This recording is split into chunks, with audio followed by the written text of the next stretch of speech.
In this video, I'm going to give you 10 tips for being more assertive.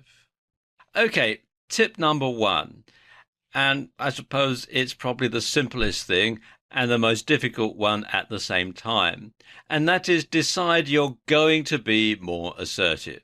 You need to commit to being more assertive. You have to tell yourself things like, I'm going to be more assertive, or people are going to stop treating me like a doormat. Should expect some resistance, though, from people who are used to pushing you around. So, for example, if you've got a bullying boss who doesn't respect you and treats you like a doormat, then it's time to look for another job. Okay, tip number two is to be a good listener. Now, I know that sounds strange if you're trying to be assertive, you should actually be passive and listen, but try to understand the other person's point of view. Don't interrupt when they're explaining things to you, even if you get what they're saying before they finish. Being assertive doesn't mean you have to sort of push yourself forward all the time. But if you do have any objections or any problems, explain them clearly and unambiguously without yelling. For example, you might want to say something like, I understand why you might say this because you feel that, but I'd like to make you aware of the other. And hey presto, you're in control.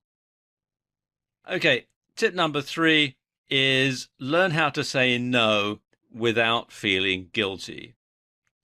Now, it's very easy to say yes, and saying no often makes us feel guilty. And of course, some people will manipulate this and lay on a guilt trip to get us to say yes. But you do have to sometimes stand your ground and not let people push you around. Now, to counter this, what you can do is to say no and mean it. You should be polite, but firm. Say something like, I'm very sorry, but no. And that's it. End of discussion. You don't want to get involved in any further debate or let people wear you down, because sometimes people will try to turn that no into a yes, or try and break down your resolve. In which case, you can say something like, I've given you my answer and that's final. And then that's it. Don't give this decision any further thought. Walk away. Literally, if need be. But of course, you should be reasonable. If your neighbor comes to you and says, my house is on fire, can I borrow your fire extinguisher? Well, you don't really want to say no, do you? You should say yes and claim the cost of it back from him later, probably. And of course, if your boss is asking you to do something that's, perhaps slightly outside of your job description, it might be a good idea to say yes just to keep him or her sweet. But otherwise, make your decision, say no, and that's it, move on. Okay, tip number four is agree to disagree. Having a different point of view doesn't necessarily mean that you or the other person are wrong. And debate can actually be quite healthy. On the other hand, you should pick your battles carefully. As I was just saying in the previous tip, you don't need to stand your ground on everything. You don't need to prove you're right and assertive all the time. And this is particularly true in relationships. And also bear in mind that there is a fine line between being assertive and being aggressive. Okay, tip number five is don't feel the need to have an opinion on everything. Sometimes it's easy to say yes just to avoid a potential conflict or a difference of opinion. But of course, the trouble is if you keep saying yes to one thing and then you say yes to another point of view, then that's not coming over as being very assertive. But if there's something that somebody asks you an opinion on and it doesn't really matter, then say, I don't care, or it doesn't make any difference to me one way or the other. And that can diffuse a situation without coming over as a pushover or a yes man or a yes woman. All right, tip number 6 is to use I statements.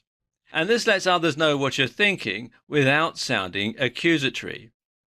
So start sentences with I. I think this. I feel that. But don't use aggressive language such as you always or you never. That sounds accusatory. And although it is assertive, it is also very aggressive and it's not going to improve your standing. Okay, tip number 7 is to rehearse what you say. And a good way to do this is to practice in front of a mirror. Say what you want to say out loud. It'll feel a bit strange when you first do it, but you'll get used to it in a while. And you could also ask a friend that you trust to critique you. You should also think of possible replies and have a counter strategy in place so that you can still be assertive, but without having somebody be able to sort of counter the argument in their favor. Tip number 8. Body language is just as important as spoken language. And you want to act confident even if you don't feel it. Keep an upright posture, but lean forward just a little bit when people are speaking to you and you're speaking to people. You want to make regular eye contact and maintain a neutral or positive facial expression. But don't wring your hands or use dramatic gestures because that's really quite passive body language. Tip number 9 is stay calm. Don't lose your temper and let a discussion turn into an argument. And when you're having a discussion, never raise your voice because it's a surefire sign that you're on the back foot. You should breathe normally, look the person in the eye, keep your face relaxed, and speak in a normal voice. Remember the old wartime spirit, keep calm and carry on. And finally, tip number 10 is be patient. If you've gained a reputation as a pushover, then sadly you're not going to lose it overnight. And being assertive is a skill that needs practice. But first, practice your new skills in low-risk situations. So if you do have to back down, it's not really a big deal. And you'll always do better sometimes than at other times. But you can always learn from your mistakes. So there we go, 10 tips to being more assertive.